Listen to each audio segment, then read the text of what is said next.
Presentamos Nicolás Lúcar en Exitosa. Muy buenos días para los que recién se conectan a la sintonía Exitosa. Estamos en el 95.5 de la FM en Lima, son las 19 de la mañana. Estamos en 65 ciudades conectados a nivel nacional a lo largo y ancho del territorio del Perú. Y el presidente Pedro Pablo Kuczynski dio una entrevista hoy día a su radio favorita, en la que además ha trabajado. Yo no sé si es un conflicto de intereses, pero en fin, debería dar entrevistas también a radios como esta, donde somos respetuosamente críticos. Es más, yo le propongo, no, ni en Radio Nacional sale, no sale, pero, o sea, que venga acá a Radio Exitosa, le damos 2 horas al presidente, nos sentamos Philip Butters y yo para conversar con él y abrimos los teléfonos a ver si se enchufa un poco el presidente con la realidad que nosotros estamos tratando de transmitirle, decirle: presidente, esto es lo que está pasando en el Perú, presidente, esto es lo que están sintiendo los peruanos. Tiene contratadas 3 consultoras de imagen, esas que trabajan para empresas, para decirle lo que supuestamente para llevar el pulso nacional. Y yo creo que no se lo encuentran todavía. El presidente dice que no cree en las encuestas, que para que la aprobación del presidente baje al 19% tendría que haber ocurrido algo catastrófico que él no cree que ha ocurrido. O sea, es como que vive en otra dimensión el presidente. O sea, estamos sin medicamentos en los hospitales. Estamos en una crisis de inseguridad agobiante para los ciudadanos. La crisis, la educación pública no da más, presidente, no da más. Ya no se puede seguir sosteniendo esta situación. Para citar solamente 3 de los montones de problemas que hay, porque si no se le da presupuesto al Poder Judicial para resolver el problema de sus trabajadores, vamos a tener una huelga del Poder Judicial. Que ya es lo único que nos faltaba. ¿No es cierto? Pero en fin. En las redes sociales queremos que ustedes nos den sus opiniones sobre esto, ¿no? Sobre la percepción que tiene el presidente de lo que está pasando en el país. Sus opiniones las recibimos en el Facebook, en Exitosa Noticias, y en el Twitter, en @ExitosaPE. Esta mañana vamos a tener, gracias a la señora Magariño, productora de este programa, como siempre, una mañana muy agitada. Porque la idea nuestra era abrir el teléfono, pero nos trae tantos invitados y viene... No, la verdad es que es culpa mía también en gran medida, porque viene gente a la puerta de la radio que yo creo que tiene derecho a ser escuchada y que no tiene lamentablemente otros espacios para ser oídos, ¿no? Pero en fin, está con nosotros el profesor David Sarmiento, representante del SUTE Apurímac. Vamos a conversar con él sobre la situación de la huelga magisterial. Van a estar con nosotros también en unos minutos el opinólogo, le iba a decir, el analista Ángel Delgado, experto en temas electorales, y Pedro Angulo, decano del Colegio de Abogados en Lima, para hablar sobre este tema de la sentencia del Tribunal Constitucional, según la cual se supone se va a permitir que los modificaciones, un cambio a la ley de los tránsfugas, en el sentido de que los grupos que salgan de una organización sí van a tener derecho no solo a participar en otras bancadas, sino a formar su propia bancada, ¿no? Va a estar también Raúl Oviedo, que es secretario general del Sindicato de Obreros de Limpieza Pública de Lima, que sorprendentemente han responsabilizado a Carlos Basombrío por la muerte de la barredora en el penoso incidente, esta balacera que hubo en la esquina de los jirones Ocoña y Unión. Y va a estar finalmente Humberto Abanto, abogado de la modelo venezolana Corina Rivadeneira. ¿Por qué? Porque hay una orden judicial que anula la expulsión de Corina Rivadeneira, ¿no? De eso vamos a hablar. Pero antes de seguir adelante, yo quiero que escuchen esto que ha dicho Pedro Pablo Kuczynski en la mañana y nos digan en las redes qué es lo que piensan ustedes. Adelante, por favor, señora Magariño. Primero, yo no creo nada en esa encuesta. No creo en esa encuesta. Para bajar de 31 a 19 tiene que pasar algo catastrófico. No ha pasado nada. De repente la huelga de maestros. La huelga de los maestros sin duda no nos ayudó. Sin duda no nos ayudó. Eso se está mire, yo si viviera de encuestas estaría manejando el auto mirando el retrovisor. El aumento a los maestros, que es poner el mínimo en 2.000 soles en vez de 1.200. Es el primer aumento importante en 11 años a los maestros. Primer aumento importante en 11 años. Y se va de 1.500 para los nombrados a 2.000 y los contratados de 1.200 a 2.000. Bueno, eso es lo que ha dicho esta mañana Pedro Pablo Kuczynski, a quien yo le reitero públicamente una invitación. No lo he consultado con nadie, la verdad se me ha ocurrido, pero yo creo que sería bueno para todos, o sea, hacer una entrevista. Philly Butters y yo dedicamos 2 horas de este programa, vemos cómo lo resolvemos y abrimos un poco los teléfonos y atendemos un poco lo que diga la gente en las redes sociales, porque yo creo que es importante que el presidente tienda puentes con la realidad, ¿no? Más allá de lo que le están diciendo sus asesores y sus ministros, que parecen sinceramente bastante desenchufados de lo que está ocurriendo. Pero en fin, estamos con el profesor David Sarmiento, representante del SUTE de Apurímac y miembro del Comité Nacional de Lucha de las Bases del SUTE. Bienvenido, profesor. Buen día, Nicolás. Buen día a tu plana técnica y a todos los televidentes y radioyentes también a nivel nacional. Bueno, de primera intención, solidarizarme con el maestro fallecido el día de ayer a consecuencia de estas luchas, de esta medida de lucha reivindicativa. Murió de un derrame cerebral, exactamente, ¿no? Por tanta presión y por tanto maltrato, por tanta indiferencia, ¿no? Y a su vez también hacer extensivo el saludo cordial a Departamento de Apurímac y a mi linda ciudad primaveral Abancay, que también seguimos en pie de lucha, ¿no?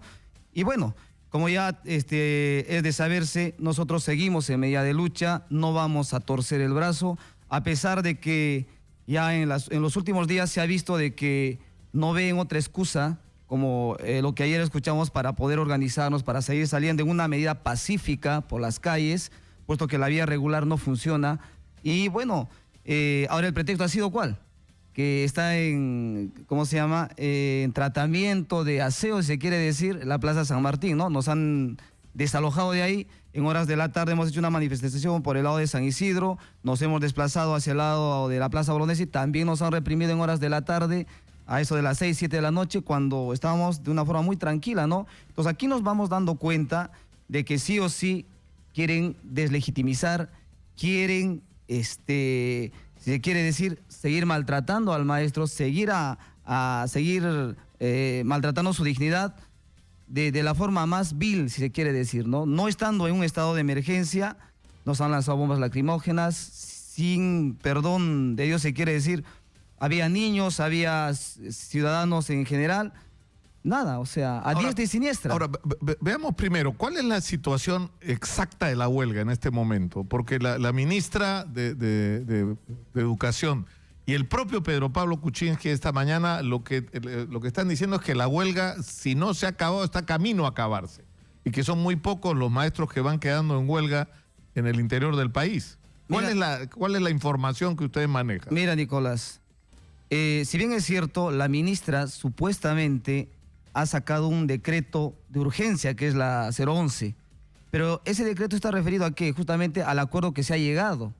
Pero no se ha llegado a un acuerdo en la medida que nuestro representante, el profesor Pedro Castillo Terrones, no ha dado la cara directamente, frontal, con nuestro dirigente. Entonces, ¿cómo es que la ministra puede hablar en el sentido que se ha solucionado? Y hace poco le escuchamos al presidente de la República, que también está totalmente desinformado, cuando no han sido atendidos de manera puntual los reclamos por parte de la dirigencia y de todo el magisterio peruano. O sea, pero ustedes, ¿qué es lo que reclaman? A ver, en primer lugar, que haya una reunión cara a cara entre la ministra de Educación, sus asesores o no sé quién quiera tener ahí al lado, y los 30 representantes del Comité Nacional de Lucha, ¿no es cierto? Exactamente. Eso no ha ocurrido hasta ahora.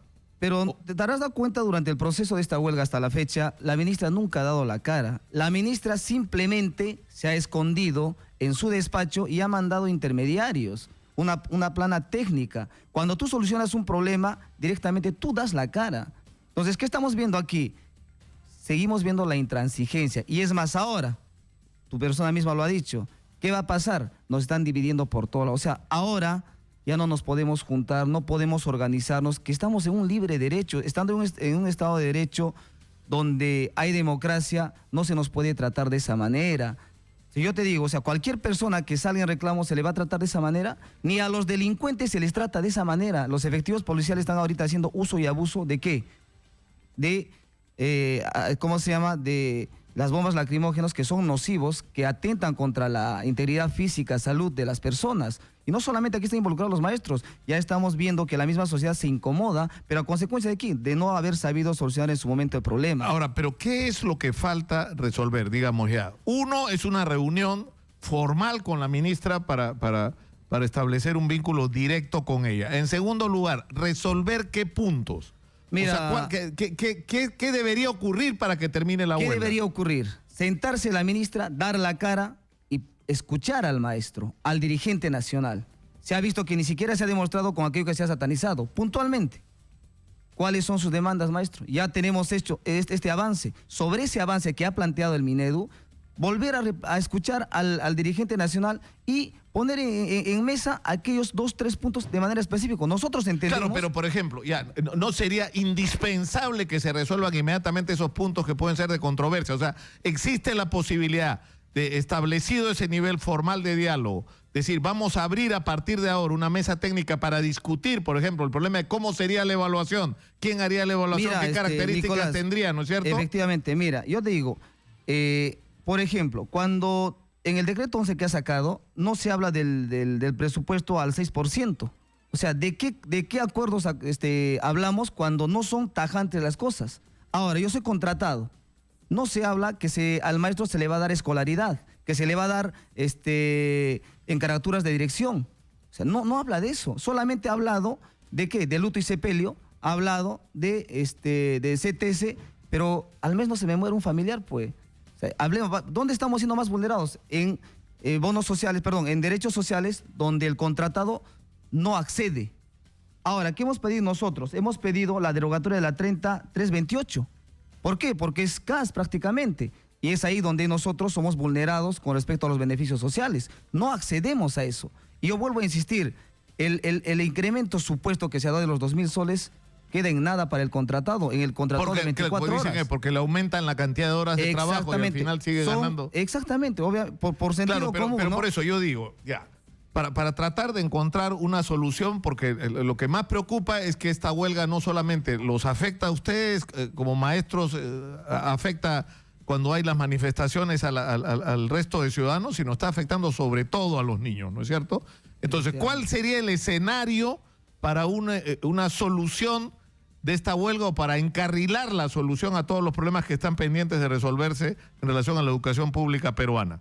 Que la ministra reciba al Comité Nacional de Lucha, ella, y no a través de intermediarios, y que a partir de ese momento se establezcan mesas de negociación para los puntos conflictivos que no se puedan resolver en ese momento, y a partir de ese momento suspender la huelga. ¿Eso es una posibilidad? Mira, nosotros estamos gustosos de retornar a nuestras aulas, Nicolás. Eso que entienda bien la ministra. Queremos ir a enseñar porque aquí los directos perjudicados son nuestros alumnos. Pero dada la situación donde no hay la garantía ni siquiera de la misma resolución, el decreto de urgencia que ha sacado no están bien claras, ¿cómo es que vamos a ir? ¿Cómo es que vamos a ir con las manos vacías y decirle a nuestros alumnos que no hemos logrado nada? Ni siquiera el incremento del PBI, que no especifica la fecha. O sea, claro, no hay cosas concretas. Ustedes dicen, ya, entonces, no basta con que se diga vamos a gestionar que de acá al 2021 o sea, se asigna el 6% del Producto Bruto Interno para educación, sino que eso tiene que estar cronogramado. Claro. O sea, que en el presupuesto tiene que plasmarse de cada año, en fechas específicas, ¿no? Al año que viene se les incrementará en este porcentaje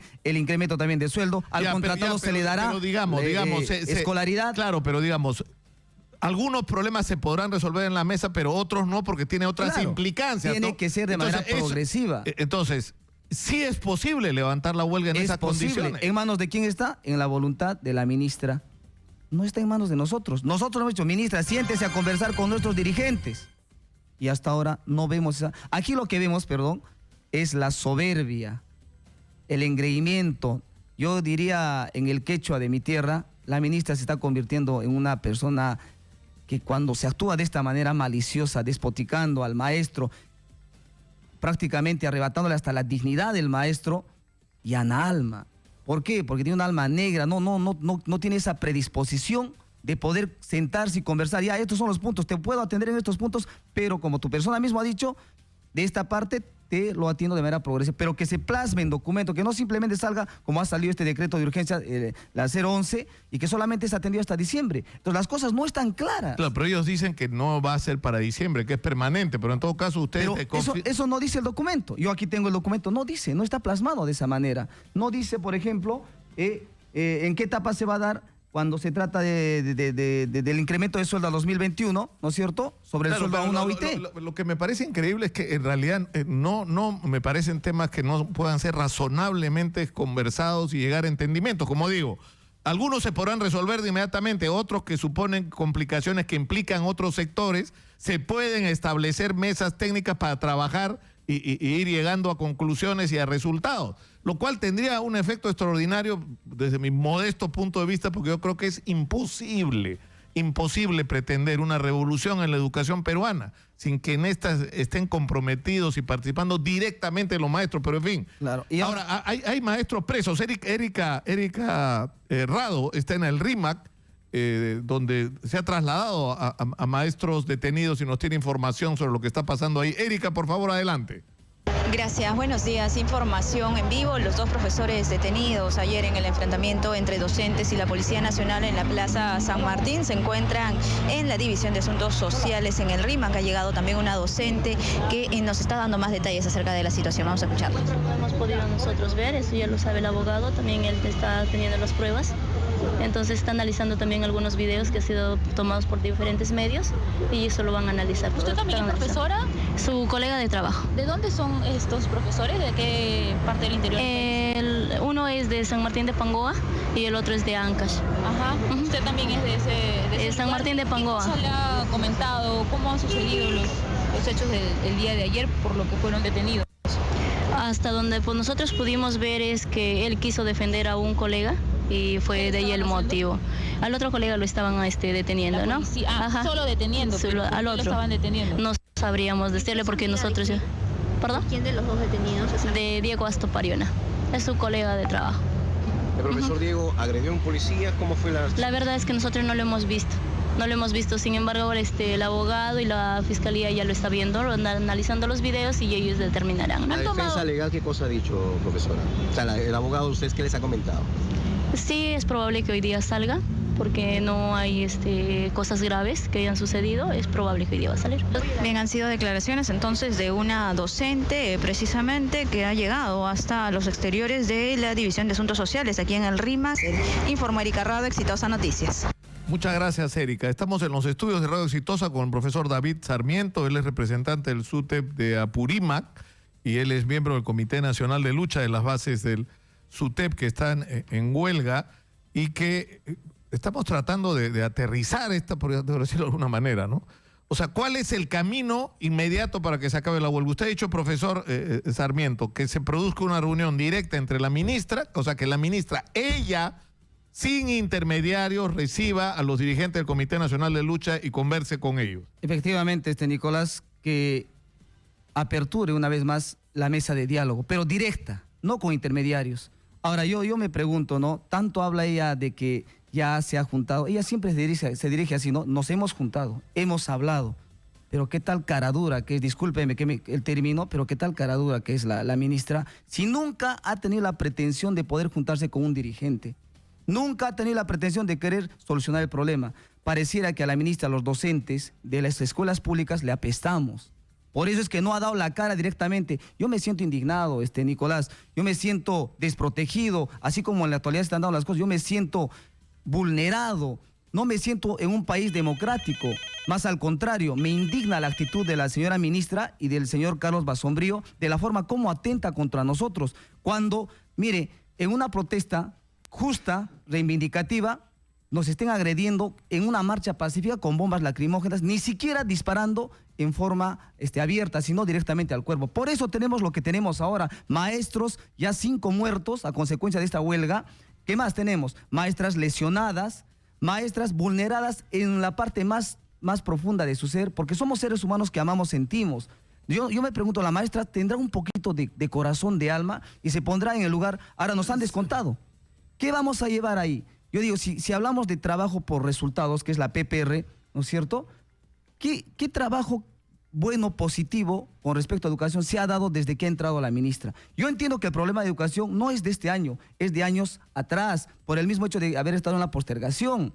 Pero ¿qué resultados ha dado la ministra? Ella tranquilamente recibe sus 30.000 soles, ¿no? O sus más de 30.000, y el maestro que tiene deuda, que tiene un préstamo, ¿cómo va a pagar este mes? Nos hubiéramos ido ya hace tiempo si la ministra hubiera dado la cara y hubiera solucionado el problema directamente. Sí, David, yo te pediría, tenemos, señora Magariño, no sé dónde se metió la señora Magariño, 2 llamadas podemos recibir, por favor. Por favor. Lo que vamos a tratar de hacer a partir de la próxima semana es tener menos invitados para poder extendernos en el tiempo con cada uno, pero sobre todo para abrir las llamadas a nuestro público. Pero bueno, por lo menos 2 llamadas recibiremos hoy. Estamos en el 467-4499 y en el 251-9422. Adelante, por favor. Muy buenos días. Escuchamos. ¿Aló? Buenos días. Adelante. Hola, buenos días. Mi nombre es Joana Miro Quesada.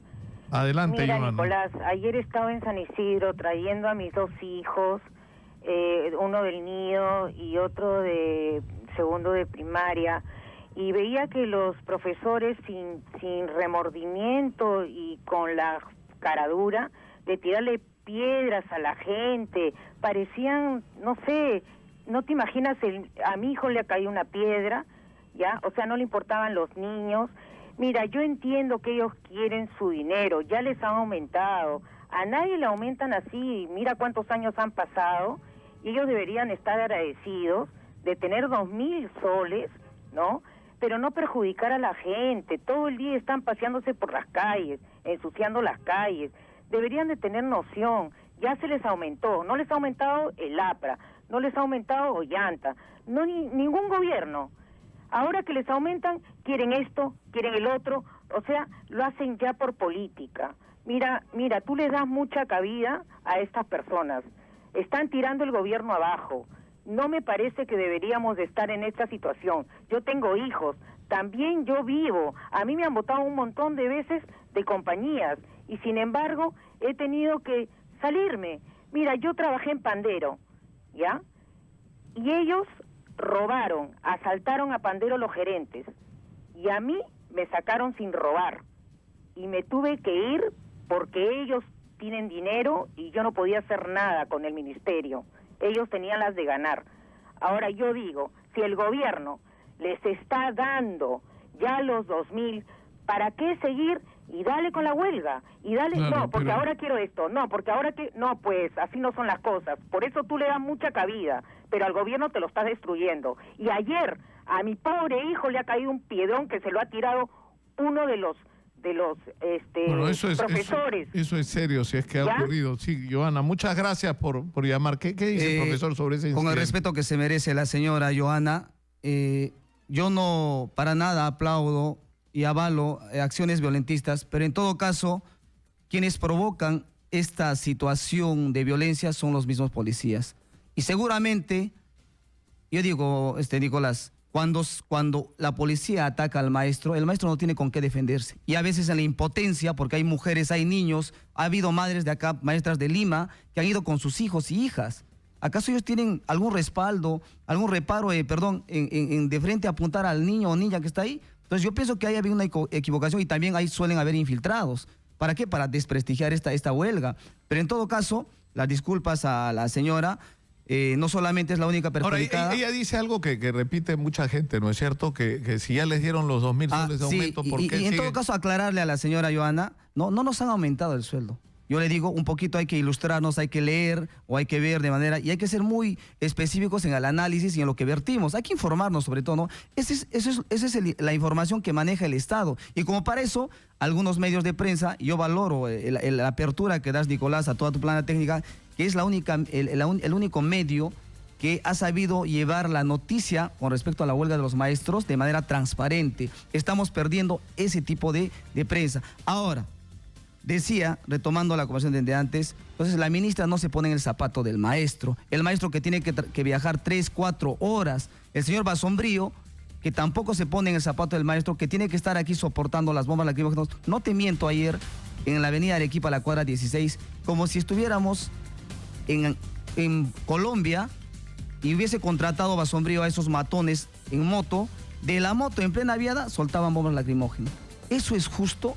sea, ¿cómo es posible que el efectivo policial no adopte una actitud matonesca frente a los maestros que no tenemos con qué defendernos? Claro, que no merecen ser tratados. Ahora, yo creo que hemos llegado a una situación lamentable de la cual hay que salir lo antes posible y de la manera más razonada y razonable posible. Yo creo que no debería ser tan complicado, que deberíamos usar este fin de semana, y de acá vuelvo a hacer una invocación a la ministra de Educación. Yo se lo dije el día que tuve la entrevista con ella, no es tan complicado.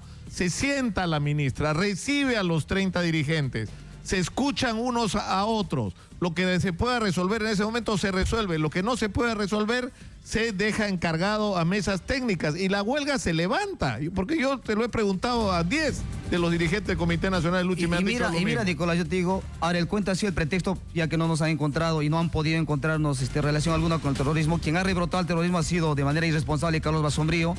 Ha sido, mejor dicho, nosotros queremos evaluarnos, queremos ser evaluados, pero no con las rúbricas que están totalmente descontextualizadas. Porque si yo aplico esa misma rúbrica a la ministra, estoy seguro que se jala. Así como el video, yo me acuerdo cuando vi la entrevista a tu persona con la ministra, que dijo, no, ese es en afán de cariño. No, pero todo eso se toma en cuenta en una evaluación. ¿Y quiénes evalúan? Ni siquiera directamente maestros que ni siquiera han pasado por una prueba. Ahí la propuesta de eso, íbamos a entrevistar al profesor Pedro Cadillo, ¿no? Lo vamos a... ¿no?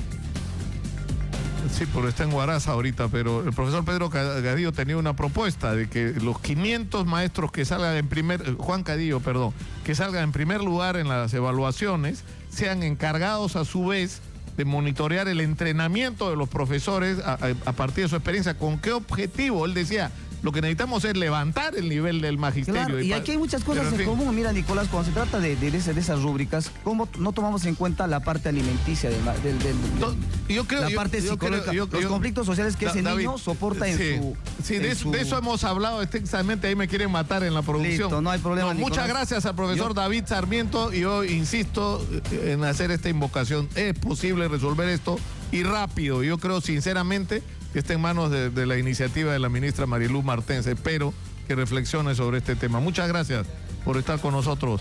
David Sarmiento, representante de los profesores de Apurímac. Vamos a la pausa y regresamos para hablar sobre la resolución del Tribunal Constitucional que se filtró, ¿no? Sobre el tema de los tránsfugas y si tienen derecho a organizar sus propios grupos en el Parlamento. Volvemos, esto es Exitoso.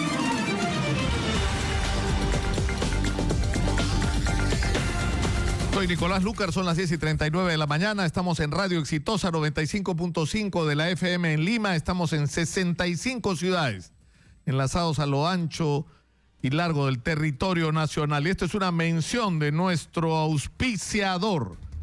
¿Sabías que Paraíso es la única fábrica de colchones en el Perú que realiza todo el proceso de producción? Desde la elaboración de los resortes, la producción de la reconocida espuma Zebra y el ensamblaje completo, lo que le permite tener la garantía de entregarte el colchón de la más alta calidad para asegurar tu descanso para una vida saludable. Paraíso, 50 años, soñando contigo. Y están con nosotros el analista, opinólogo, te dije antes de las pausas, Ángel Delgado, y don Pedro Angulo, decano del Colegio de Abogados de Lima. Siempre bienvenidos y siempre interesantes sus puntos de vista. Y lo que preocupa es el contexto en el que se está resolviendo el tema en el Tribunal Constitucional con respecto a si es legítimo desde la perspectiva constitucional esta ley del transfugismo promovida por los fujimoristas en el Congreso, ¿no es cierto? No, y otras bancadas también, ¿eh? No, claro. No la única. Claro. O sea, tuvo un consenso bastante amplio, más allá del voto... Claro, pero ayer ocurrió algo. Me llamó el abogado Rolando Sousa, que dicho sea de paso es parlamentario andino de Fuerza Popular, llamándome la atención sobre un hecho. ¿Por qué esta resolución se emite en un momento en que se está produciendo un tránsito en el Tribunal Constitucional? Está saliendo el doctor Urbiola, está entrando el doctor Ferrero. Se resuelve en momentos en que formalmente ya Urbiola no debería tomar decisiones, pero digamos, falta el trámite administrativo, me imagino, no sé qué falta para que se instale el doctor Ferrero. Pero aparentemente esto se ha apresurado, ¿por qué? Porque el doctor Urbiola tendría una opinión favorable a la objeción constitucional, mientras que de repente el doctor Ferrero no, pero bueno, en todo caso no se sabe. ¿Por qué la necesidad de hacer así las cosas? Es lo que yo no entiendo en primer lugar. Pero podríase pensar que es una especulación, ¿no? Yo diría, por ejemplo, ¿qué ventaja tendría el que se hayan pronunciado, que lo han debatido? Porque esta causa ya se había puesto en ejecución hace ya tiempo. 2 semanas. Claro, o sea, se había Pero se ha resuelto relativamente rápido. Muy rápido. Pero porque en el Tribunal Constitucional tú puedes tener procesos que te demoran 2 años, ¿no? Este Tribunal Constitucional está resolviendo rápido. Ojo. Y además ahora ya no están recibiendo también todas las causas que antes se recibían. Ahora están filtrando y las causas que consideran más relevantes las examinan. Y sí, varios casos se están viendo más rápido, no solamente este. No, pero yo sí creo que ha habido una celeridad, porque el tema es importante, pero no es un tema de gran urgencia, porque es un tema que compromete a 130 personas en última instancia. No es una cuestión que está de por medio del interés nacional en su conjunto. Es un tema importante, sin duda. Pero yo creo que, en primer lugar, para dejar las cosas en un nivel de base, yo creo que así no nos guste, lo que resuelve el tribunal vincula a todos los poderes sin excepción. No hay entidad del Estado que quede fuera de ella, y eso hay que decirlo por delante para que nuestra crítica tenga, digamos, ese punto de partida y ese fundamento. Yo particularmente estoy en contra, creo que es un aliento al transfugismo.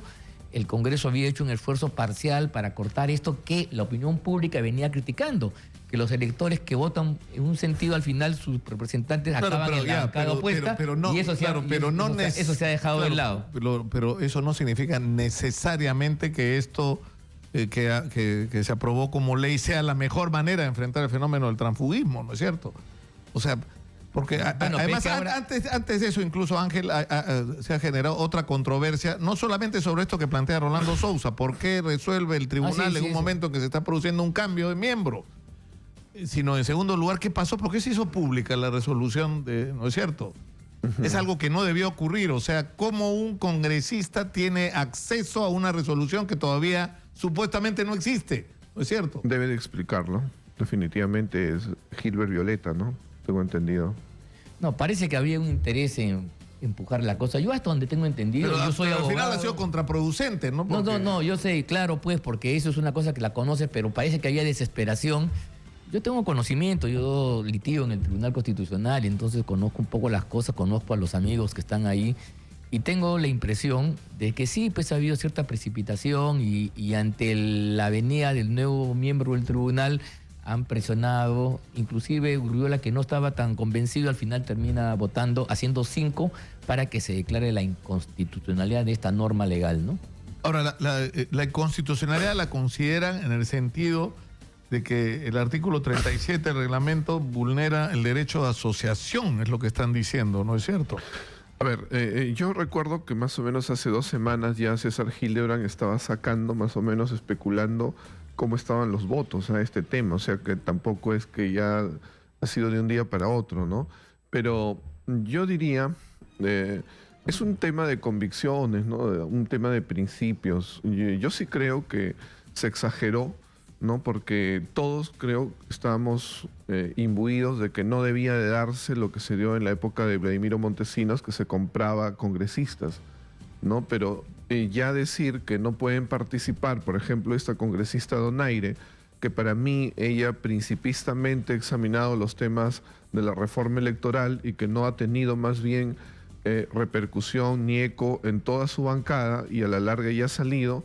Esta persona que ha trabajado el tema, que para mí lo ha hecho con responsabilidad y pensando en el país, ella ya no va a participar simplemente porque la bancada está en otro sentido. Y esto va a un punto, ¿no? Es verdad que un congresista de pronto puede cambiar y ya no cumplir con lo que fue promesa electoral, pero el otro tema es que también toda una bancada puede de pronto torcerse y ya no cumplir con eso. No, claro, por eso yo creo que entrar a la casuística es imposible, porque no hay forma de determinar. Y más aún, lo que el doctor Angulo señala, si mañana hay una foto, un video como los que hubo en la época de Montesinos, eso es un delito, eso se escapa al transfugismo. Claro, pero entonces la pregunta es, ¿para qué necesitas legislar especialmente sobre algo que ya está penalizado? Es que mira, yo creo lo siguiente, déjame. Yo creo que los derechos fundamentales están a salvo. el derecho a representar, el derecho a hablar, el derecho a presentar los proyectos, a participar en las comisiones. Lo único que se ha restringido es que como los congresistas son elegidos en fórmulas políticas, por partidos políticos, no hay congresista que se elige individualmente, en las bancadas parlamentarias, el reglamento del Congreso, que es el que regula ese juego, ha establecido que el que se va de una bancada ya no puede formar otra. ¿Por qué? Porque en el periodo pasado, recuerden ustedes, la bancada tránsfuga era la bancada número 2, después de la mayoritaria. Y es una suerte de incentivo, a quienes Ángel, entran por un partido y se van a otro. Y entonces, pero eso depende de otros factores, pues, porque, por ejemplo, en el caso del Partido Nacionalista, va a las elecciones en primera vuelta con un programa que era la Gran Transformación, ¿no es cierto? Gana la primera votación y el derecho a pasar a la segunda vuelta y elige una representación parlamentaria con ese programa. Pero van a la segunda vuelta con otro programa distinto al primero, que ya es una hoja de ruta. Y el día que llegan al gobierno, ni siquiera aplican la hoja de ruta. Entonces, es absolutamente legítimo, ¿no es cierto? Pero mira lo que estás diciendo. Sí, por entonces, supuesto. viva el transfugismo, viva el cambio. Lo que te estoy diciendo es qué pasa si el tránsfuga es el jefe del partido. Así es, claro. Es decir, cuando te promete que va a hacer una cosa y hace no solo algo distinto, hace lo contrario. Mira usted, mira por ejemplo, en el caso minero, sin someter a discusión, porque yo creo que ahí ha habido exceso de todos lados y se ha manejado muy mal el tema de la inversión minera en el Perú. Pero el presidente durante toda la campaña dice agua sí, oro no. El día que es presidente lo que dice oro sí, agua no. O sea, se pasa para el otro lado completamente. Bueno, o sea, ¿quién es el tránsfuga ahí? Ok, lo que pasa es que aquí en la base, mira, si los partidos fueran sólidos, este tema ni siquiera lo estaríamos conversando, no existiría. Pero los partidos, en la medida que son vehículos para que la gente llegue al Parlamento y pues hace lo que uno quiere, entonces estamos ante este problema. Ahora, desde el punto de vista constitucional, en teoría estricta, los parlamentarios representan no a un grupo, sino a la nación. No están sujetos a mandato imperativo. En consecuencia, ellos pueden decir cualquier cosa. Del punto de vista teórico, conceptual, histórico, no habría transfugismo en sentido estricto, rigo conceptual. Pero lo que pasa es que la experiencia viene demostrando lo que todos sabemos. Y frente a eso ha habido un clamor de la ciudadanía de evitarlo. Y frente a eso se ha intentado una modulación que ahora el Tribunal Constitucional la tira abajo y entonces va a dar aliento a que se formen cuanta bancada quiera y la estabilidad del país se va a traducir también en el Parlamento. Esa es una opción. En consecuencia, ya ni siquiera será válido hablar de transfugismo como un defecto de la vida parlamentaria. Será lo más normal del mundo por las cosas que pueden pasar. Pero si eso se produce, querría decir también que los partidos políticos no tienen manejo, no tienen organización, no tienen ninguna capacidad, porque el hecho no es tampoco tenerlos sujetos, porque yo les ato de alguna manera y ya ellos tienen que permanecer aquí porque sí. Teóricamente deberíamos de desarrollar partidos políticos y esto puede ser un reto para que se haga, pero se haga de buena manera. Claro, porque además cuando vemos, o sea, qué cosa es lo que ha significado, y yo creo que ha sido importante la referencia que ha hecho Ángel, porque no solamente ha pasado acá, pasó en Argentina, pasó en Brasil, ha sido parte del escándalo de Lavajato, ¿no? Sí. ¿No es cierto? Es más, el origen, hay un momento en que el origen de la investigación está este tema de la compra de votos de los congresistas, pero estamos hablando de eso, de compras de votos de congresistas que por prebendas, por algún tipo de beneficio. Cálculos personales. No solamente se cambian de partido, sino votan, porque ni siquiera te tienes que salir del partido. Claro. Das tu voto a cambio de alguna prebenda. Eso es un delito, eso tiene que ser castigado. Exactamente. Y a ese congresista tiene que votarlo del Congreso. Pero estamos ante una figura distinta. Estamos ante un delito tipificado que ya no es la figura de transfugismo. Porque mira, si tú quieres entrar a un catálogo, a determinar condiciones específicas, yo tengo que eso es casi una tarea imposible. Porque ningún tránsfuga va a decir yo me voy por razones perversas. Todo el mundo va a decir las razones más altruistas del mundo. El tema incluso de aquellas personas que están en un partido y el partido cambia de línea, yo creo que es mejor que esa persona en su dignidad se quede solo, ¿ya? Como parlamentario y rechace una bancada porque eso es una... ¿Cuál fue su error? Equivocarse en el partido que escogió. ¿Para qué se metió pues a este partido que finalmente se ha torcido de una forma tan grotesca? Es que si tú quieres estabilizar las cosas, si no hay esa voluntad, entonces adelante, sigamos como estamos ahora, y vamos a lamentar después el transfugismo. Pero eso está fuera de la realidad, pues, porque agarra tú la lista de Fuerza Popular nomás. ¿Cuántos invitados hay que no tienen formalmente ninguna obligación estatutaria con el partido? Son invitados, no son miembros del partido. Y en segundo lugar, ¿hubo o no hubo voto preferencial? Hubo, pues. Claro. Entonces, ¿por quién ha votado la gente? Por ese candidato al que ha electo. Pero ha votado por una fórmula primero. No, y los partidos a veces... ¿Y cuántos han votado por la fórmula y cuántos han votado por el voto? Mira, la regla es de 100% contra 20%. Los partidos a veces se victimizan y dicen como que ellos hubieran sido los que han llevado a los parlamentarios, pero ¿por qué aparecen voleibolistas en los partidos políticos? ¿Acaso no es porque ellos ya tienen un voto en sí ganado y se sabe que van a llegar?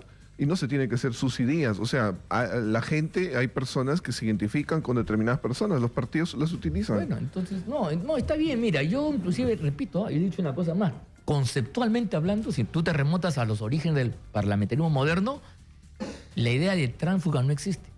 Porque el parlamentario primero representa no al grupo que lo eligió, sino a la nación entera. Mira tú, y no está sujeto a mandato imperativo.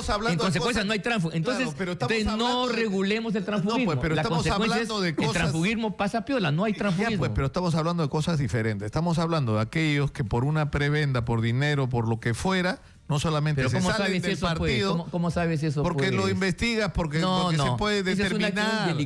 Se puede determinar. O sea, ahí no hay, entonces estamos en otra cosa. Mira, porque para eso no está ninguna ley, pues, porque si mañana ampallamos a mí recibiendo, siendo parlamentario, me sacan del foro, pero no por tránsfuga, sino por delincuente. Pero es que están mezclando las cosas. Pero perdóname. Lo que hemos llamado en el Perú transfugismo es a ese fenómeno que ha consistido en que gente por dinero, por prebendas, o ha vendido su voto o se ha cambiado de partido.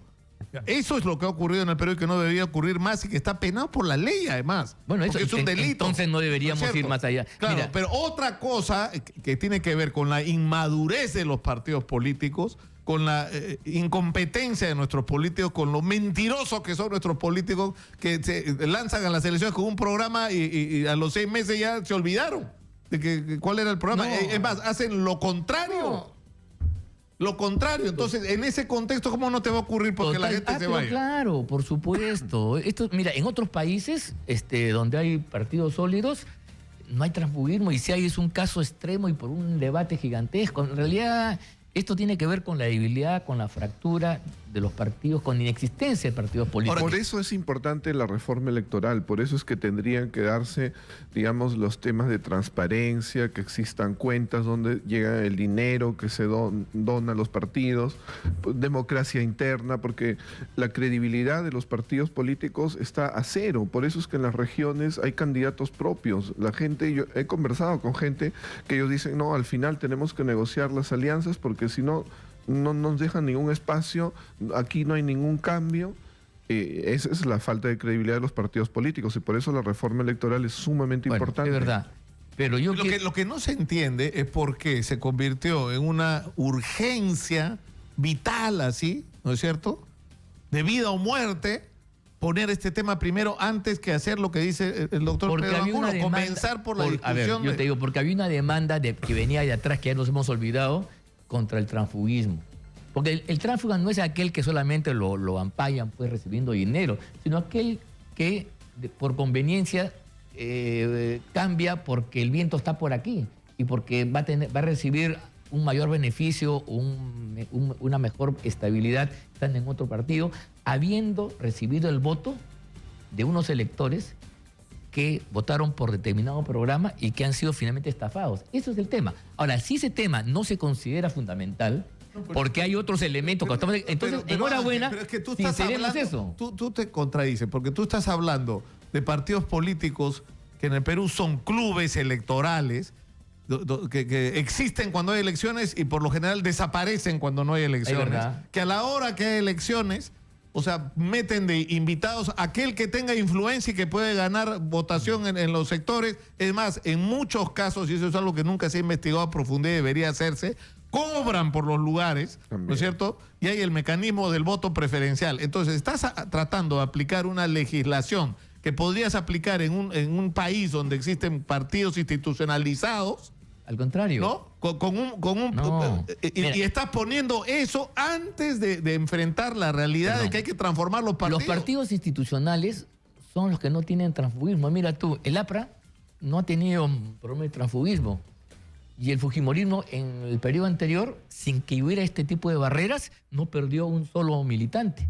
Entonces, ¿quiénes son? Son los pequeños partidos, son los partidos de oportunidad que están buscando cómo llegar al poder y sumarse al más fuerte. Ahí es donde está el transfugismo, en verdad. Bueno, en todo caso, yo respeto la decisión del Tribunal Constitucional, no tengo ninguna duda.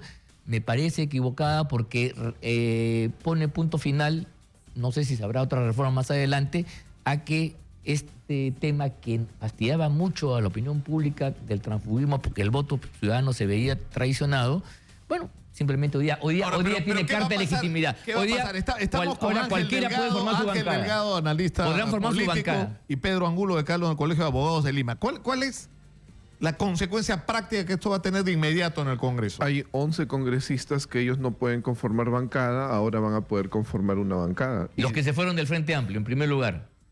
En primer lugar.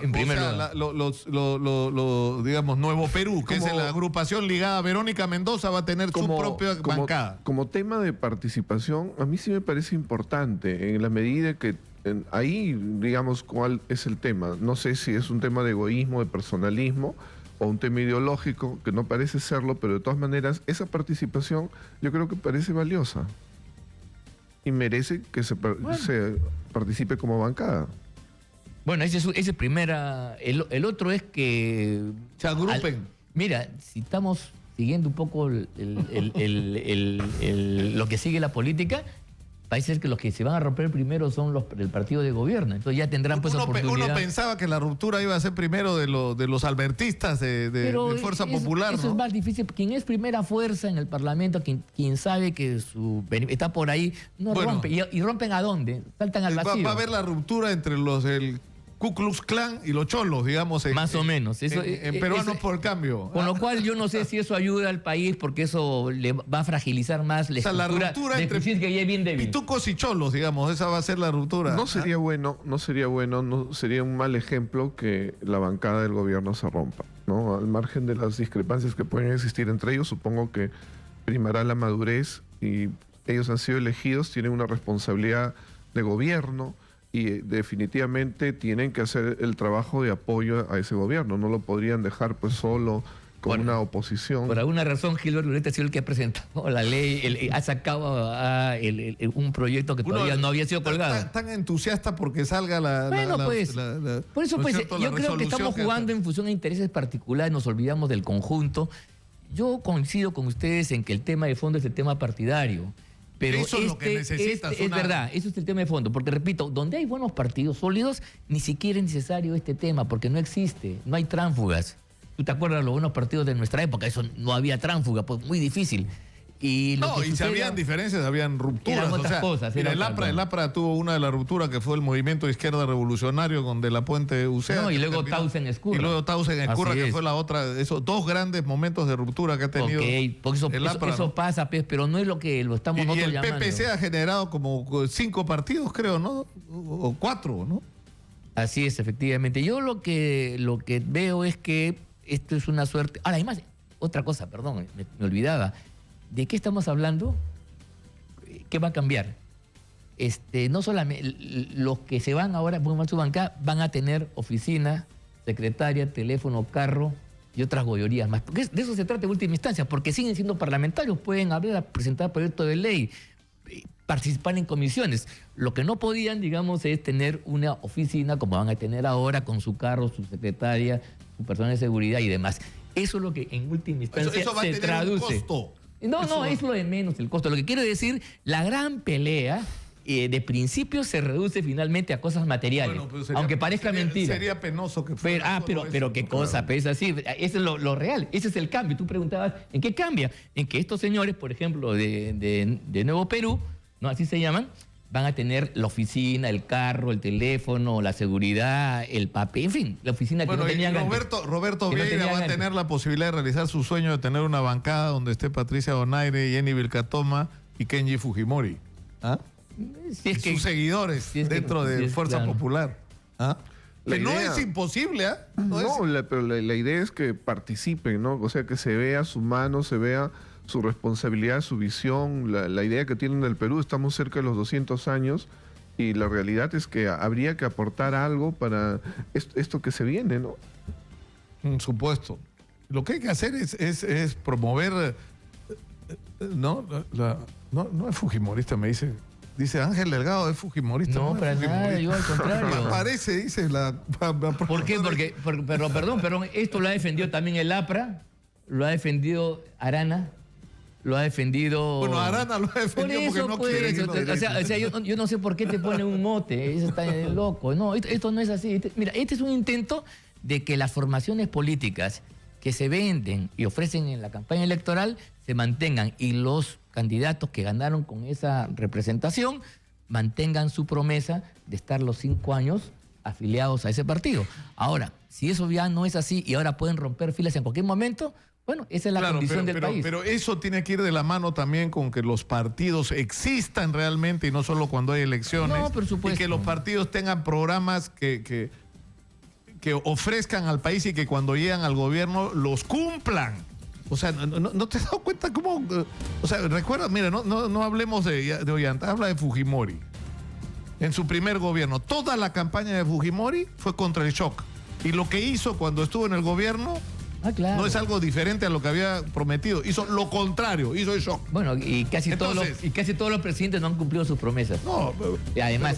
Entonces ahí tienes un problema más serio, la falta de consistencia, la falta de legitimidad, la falta de organización, la falta de democracia en los partidos. Eso es lo que hay que resolver. Ese es el problema de fondo. Yo estoy de acuerdo, ese es el tema de fondo. Muchas gracias por estar con nosotros, a Pedro Angulo y Ángel Delgado. Vamos a ir a la pausa. Esto es Radio Exitosa 95.5 de la FM. Vamos a regresar para hablar de este penoso incidente donde falleció esta balacera que se produjo en un intento de robo a una casa de cambios en Girón Ocoña con el Girón de la Unión, donde falleció Rosa Mamani Apaza, una trabajadora de limpieza, y Raúl Oviedo va a estar con nosotros. Él es secretario general del Sindicato de Trabajadores de Limpieza, que responsabilizan directamente al ministro del Interior por el contexto en que esto se ha producido, ¿no?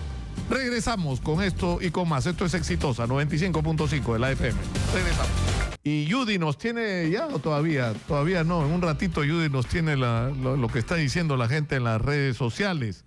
Pero ahora vamos a conversar con el señor Raúl Oviedo Camacho. Él es secretario general del Sindicato de Obreros de Limpieza de la Municipalidad de Lima Metropolitana. Miraflores. De Miraflores es usted. Lima y Miraflores. Lima y Miraflores. Sí. Bienvenido. Estamos en circunstancias dolorosas, ¿no? Porque acaba de morir la señora Rosa Mamani en esto que suena horrible, pero se llama daño colateral de la delincuencia. ¿Por qué ustedes consideran que hay, porque he visto su declaración de que hay una responsabilidad acá del Ministerio del Interior? Hay una responsabilidad del Ministerio del Interior porque debido a que las fuerzas de seguridad, las fuerzas del orden debieran estar en las calles patrullándolas y protegiendo la seguridad y la vida de los ciudadanos, ¿no? Y no estar reprimiendo a humildes profesores que están pidiendo, que están realizando reclamos justos, ¿no? Bueno, el otro día, casualmente, cuando estuvimos en esa amanecida en el Ministerio de Educación, el general Rucova me comentaba, que es el jefe de la 7ª región de Lima, de la 7ª región de la policía, me decía que aproximadamente 15.000 policías están dedicados en este momento a cuidar el orden interno, es decir, a controlar manifestaciones, ¿no? A perseguir a huelguistas, a estar en las marchas, ¿no? Y que son policías que en realidad necesitaríamos haciendo otra cosa, como usted dice, ¿no? Deberían estar cuidando a la gente de los delincuentes, ¿no? Claro, de la delincuencia, ¿no? Y no exponiendo la vida de los ciudadanos. Yo creo que por eso es que nosotros indicamos que como organización sindical de que aquí hay gran responsabilidad no solamente del ministro del Interior, Carlos Basombrío, sino también del alcalde de Lima, porque ¿dónde estaba Serenazgo en esos momentos, no? En esos momentos... Eso es una cosa que sorprende. Eso es, digamos, es una zona crítica porque ahí hay casas de cambio, hay muchísima actividad comercial, ahí hay turistas, hay mucho movimiento ahí, por lo tanto es una zona de riesgo, ¿no es cierto? Una zona de riesgo. Donde actúa normalmente la delincuencia y la sensación que da es que no había la protección ni el control que debía existir, ¿no? Y es lamentable porque a una cuadra de la Plaza San Martín, donde están todos los policías amontonados, ha sucedido este asesinato de una trabajadora que elaboraba, bueno, todos saben muy bien las labores que realizan los trabajadores de limpieza, labores en condiciones precarias, ¿no? No tienen dónde no refugiar a la intemperie, no tienen servicios higiénicos. Es lamentable, ¿no?, la posición del ministro del Interior, porque está criminalizando a los sindicatos, ¿no? Parece que ignora que los sindicatos existen porque hay un mandato constitucional, de acuerdo al artículo 28 de la Constitución Política, de su existencia, ¿no? Son asociaciones de trabajadores, o son organizaciones que fortalecen a la democracia, ¿no? Creando organizaciones para poder mejorar sus condiciones laborales y sus condiciones de vida, no solamente en una empresa, sino en todo el país. Ya, pero esta información se refiere que a ustedes. Sí, en esta información realizada en el diario Perú 21, el sábado 19 de agosto, indican que el Movadef está presente en las protestas e indican que el 27 de junio se realizó una protesta frente a la empresa Innova Ambiental, ¿no?, realizada por el Sindicato de Trabajadores Obreros de la empresa Innova Ambiental. Claro, protesta, ¿no?, frente a la empresa brasileña Solvi, realizada por el Sindicato de Trabajadores Obreros de la empresa Innova Ambiental por despidos arbitrarios. Lo cual es totalmente falso. Lo cual es totalmente falso. Nosotros hemos enviado una carta notarial a Perú 21, hasta el momento no tenemos respuesta ni rectificación. Claro, pero esta información supuestamente ha sido proporcionada por fuentes del Ministerio del Interior, ¿no? Sí, acá dice bien claro, fuentes de la Policía Nacional, dice en letras chicas abajo. Claro, en letra chiquita dice fuente Ministerio de Educación, SUTE, fuente Policía Nacional. Sí. ¿No? Y todos sabemos muy bien que el ministro del Interior... ¿Pero qué cosa es lo que dicen? ¿Que la manifestación de ustedes está infiltrada por el Movadef? Sí. Y es lamentable porque estamos, como ustedes podrán ver, la señora, la trabajadora fallecida Rosa Mamania Pasa, es parte del sindicato y todos los trabajadores de limpieza somos parte del sindicato y en nuestras movilizaciones solamente participamos obreros de limpieza pública, nada más, ¿no? Y nuestras movilizaciones siempre han sido por un tema de mejoras salariales, mejores condiciones de trabajo y así con la empresa, ¿no? Con la empresa que está a cargo de la limpieza pública de la Municipalidad de Lima, ¿no? Y también hemos realizado movilizaciones en el centro de Lima porque, como ustedes saben, hay un concurso público que la empresa todavía no está realizando a la municipalidad y hasta el momento la situación todavía de los trabajadores, de más de 1000 trabajadores, está en el aire, ¿no? ¿Por qué? Porque podrían quedarse en las calles después de más de 21 años de trabajo, ¿no? Porque... Y además, ¿cuál es el régimen laboral de ustedes? Porque se le encanta... 728, ¿no? O sea, no están en planilla, pero tampoco son CAS, ¿no? ¿O cuál es la situación? Nosotros no estamos en planilla de la municipalidad, estamos en planilla de Innova Ambiental, pero el Poder Judicial en su cuarta sala laboral, el 31 de marzo, ha decretado de que los trabajadores que están en el Sindicato de Trabajadores Obreros de Innova Ambiental pasen a la planilla de la municipalidad y esta lo reconozca desde el año 2002, ¿no? En condición indeterminada. Claro, porque lo que hacen son trabajadores que en realidad desempeñan funciones para la municipalidad, pero se usa otra empresa para, ¿no? Claro. Según la ley orgánica de municipalidades, la limpieza pública es la función principal de la municipalidad. Por lo tanto, nosotros estamos así realizando la actividad principal de la municipalidad, ¿no? Y en esto la Corte Superior ha manifestado, pues, que este año de que la municipalidad cumpla con reconocer esta situación que en realidad pues indica pues la verdadera condición de los trabajadores, ¿no? Ahora el alcalde de Lima, en las muertes que está pasando, porque no es la primera vez que ha fallecido un trabajador, ya han fallecido varios trabajadores. Hace 2 meses, en el mes de junio, falleció atropellada en el centro de Lima la compañera Alicia Valeriana Lima Chire, ¿no?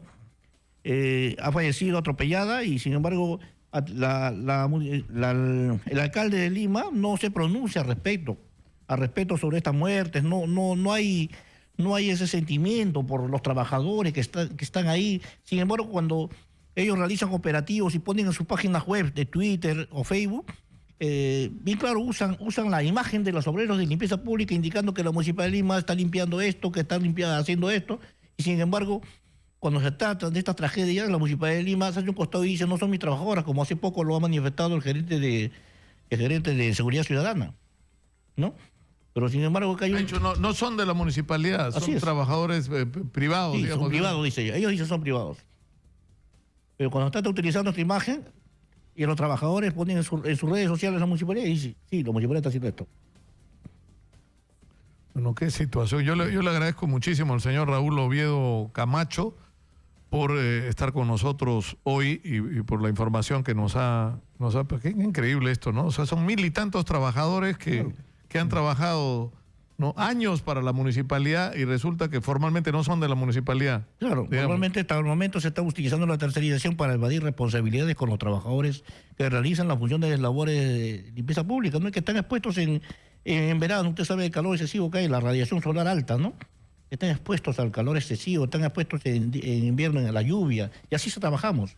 Pero sin embargo, no hay una responsabilidad. Lo que es increíble es que las entidades, o sea, el Estado supuestamente critica y hasta persigue a la empresa privada cuando realiza este tipo de prácticas y el Estado es el que las hace en primer lugar, ¿no es cierto? ¿No? O sea... El Estado es el primero en vulnerar los derechos humanos de los trabajadores, porque estos son derechos humanos. Lo que estamos pidiendo al sindicato protege los derechos humanos de los trabajadores, ¿no? Y reclama por ellos. El Estado es el primero que viola los derechos humanos. Ahora, hace una semana, falleció una trabajadora atropellada en la Municipalidad de Surco. El alcalde ha salido a decir, y está en los medios de comunicación, de que la Municipalidad va a apoyar a su familia. Muy aparte de su seguro que tenga, va a apoyar a la familia, a los menores que está dejando en la orfandad. Sin embargo, el alcalde de Lima hasta ahora, ni una autoridad municipal... ha dicho nada sobre la muerte de esta trabajadora, de la señora Mamani. Salen a decir tanto la empresa y la municipalidad de que esta trabajadora tiene seguro. Tiene un seguro complementario, tiene un seguro de vida, sí. Pero hay que seguir un trámite burocrático que demora varios meses para que pueda tener acceso. Mientras tanto, ¿qué? Mientras tanto, ¿de qué come su familia? Bueno, muchas gracias una vez más, señor Raúl Oviedo ha estado con nosotros, secretario general del sindicato. Quería añadir una última. También quiero y exhorto a la empresa Innova Ambiental a que deje de realizar despidos antisindicales. Hace poquito acaba de despedir a trabajadores cuyos contratos, por vencimiento de contrato, cuando la misma Municipalidad de Lima, cuando el mismo Ministerio de Trabajo de la SUNAFIL, mediante acta de infracción 145/2016, ha indicado que los contratos de los trabajadores de limpieza pública, de todos sus trabajadores, están indeterminados, o sea, son contratos fraudulentos.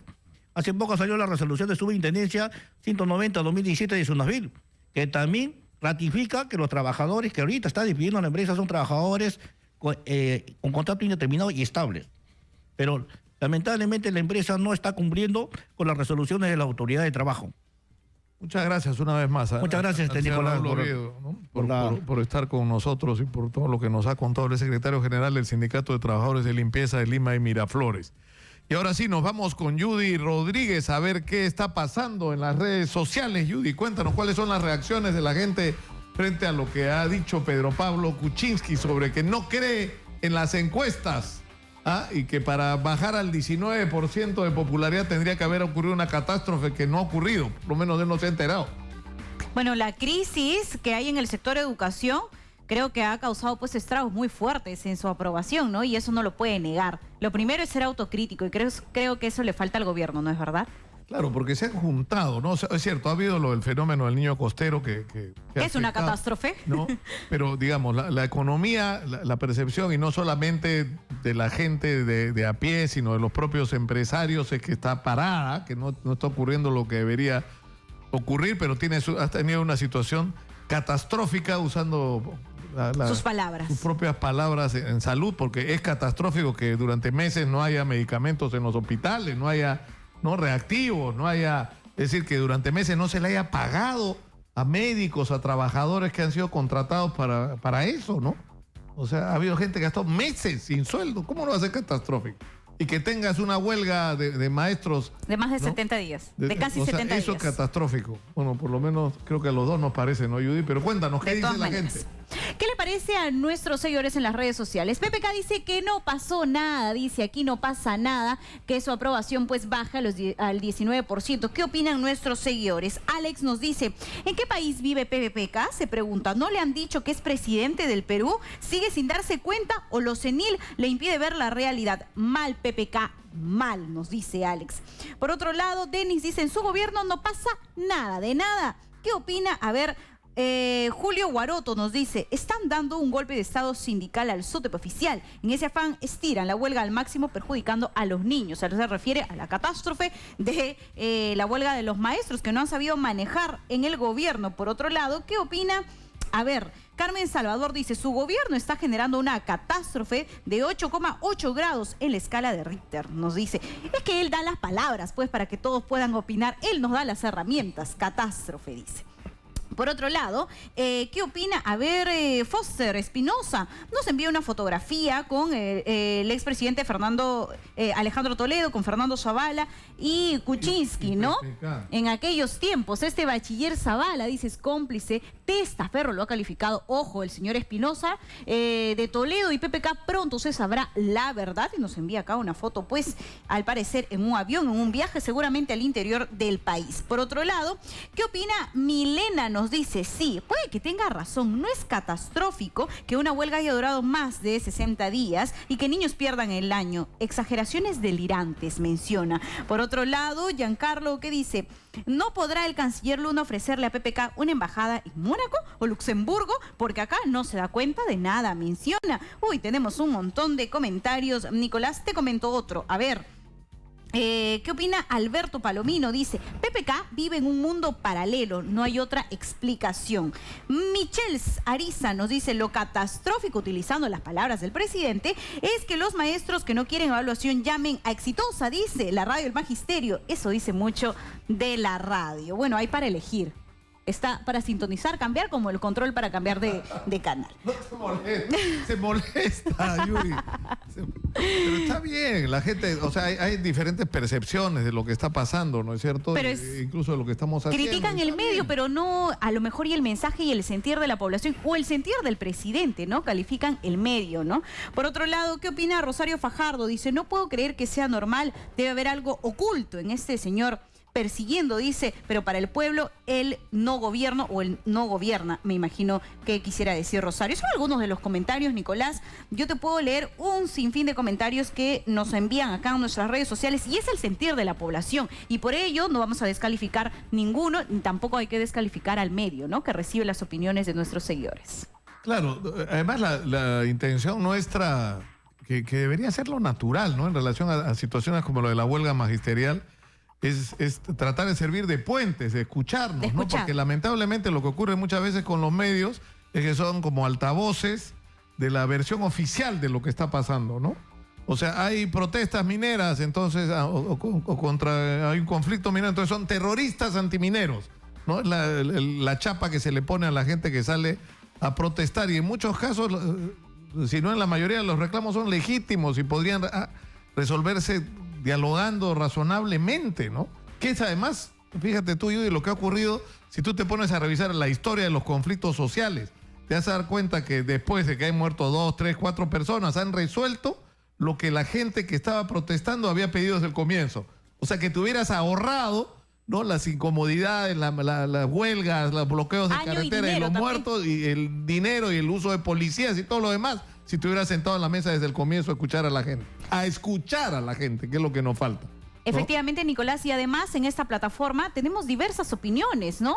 En la mañana tienes una posición, a esta hora otra posición con tus opiniones, Nicolás, y así sucesivamente en toda la programación de Exitosa. Y además no solamente vamos a tener el pronunciamiento oficial del gobierno, también tenemos que escuchar a la persona de a pie, que ahora, es lo que nos importa. Pero PPK tiene que venir y Zavala también, o sea van a lugares, con todo el respeto de los colegas, yo a Aldo Marate le tengo un aprecio especial pese a las profundísimas diferencias políticas que nos separan, pero me parece una persona respetable. Además creo que es un hombre que es la prueba viva del poder que tenían los brasileños en el Perú, que no solo ponían y sacaban presidentes, sino ponían y sacaban periodistas también como a él, ¿no? Él lo ha contado. ¿No?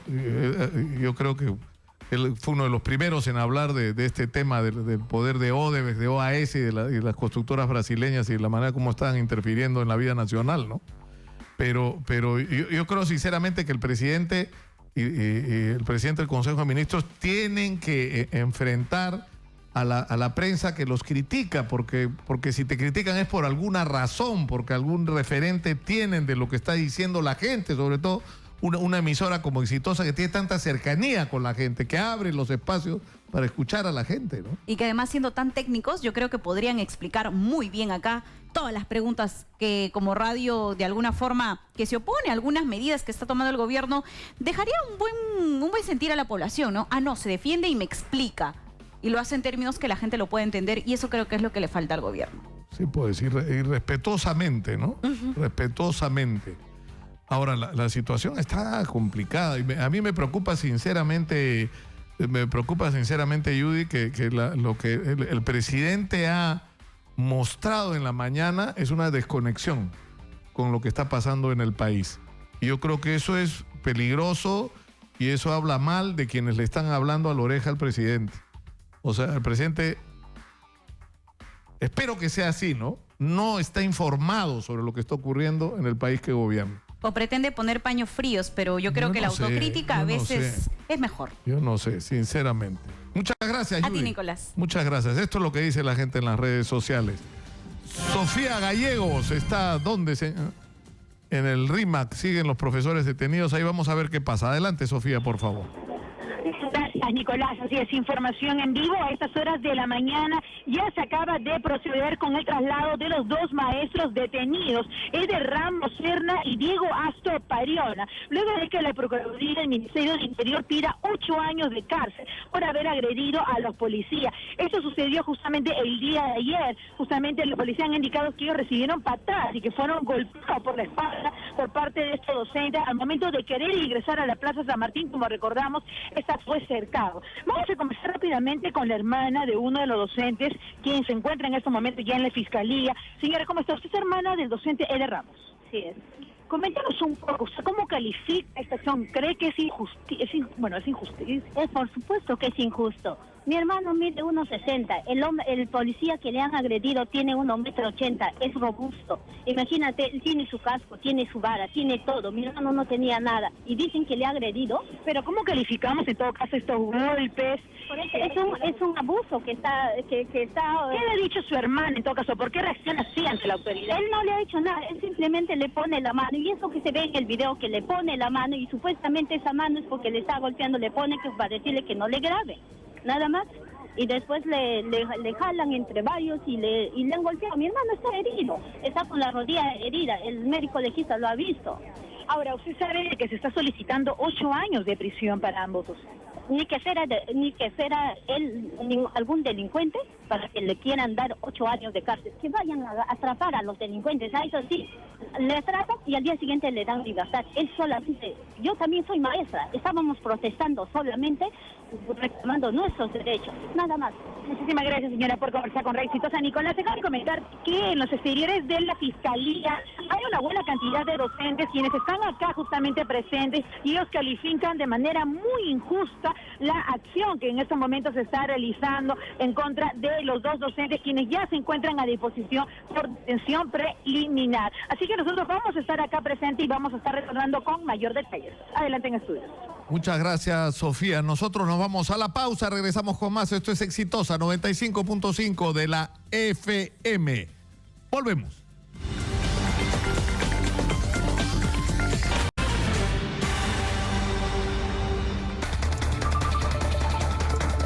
Soy Nicolás Lúcar, esto es Radio Exitosa 95.5 de la FM en Lima. Son las 11:33 de la mañana y esto es una mención de nuestro auspiciador.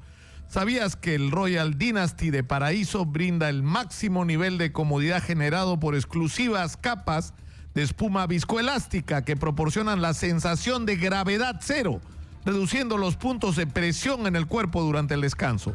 Su suave tela de algodón orgánico ha sido especialmente diseñado para brindar una sensación de lujo y tersura. Royal Dynasty, un colchón de la más alta calidad que garantiza tu descanso para una vida saludable. Paraíso, 50 años soñando contigo.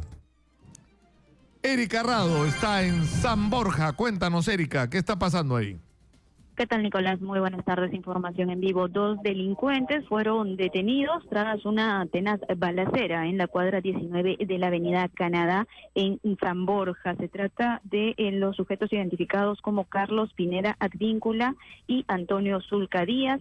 Serían pues parte de una banda que se dedica a robar autopartes. Vamos a escuchar las declaraciones del comandante Maceta, precisamente de la de Pincri, San Borja, Surquillo. se ha escuchado disparos, entonces esto nos hace presumir pues que ha habido un intercambio con el personal policial. Exitosa. El conductor y el otro acompañante. Bien. Entonces, nos repiten los antecedentes. Vamos a salir en vivo. Exitosa. Estamos en vivo para Radio Exitosa, por favor, si nos puede dar de nuevo los detalles acerca de esta captura.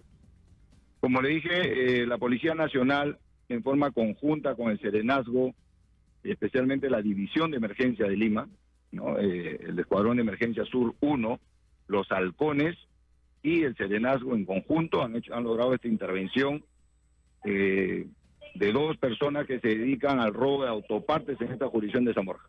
Ha desatado una balacera, es lo que tenemos entendido. ¿Cómo se va a tratar? En la persecución, el personal ha tenido que hacer uso del arma en forma disuasiva para poder lograr la captura. Muchas gracias por conversar con Radio Exitosa. Bien, Nicolás, hay que darte algunos detalles más.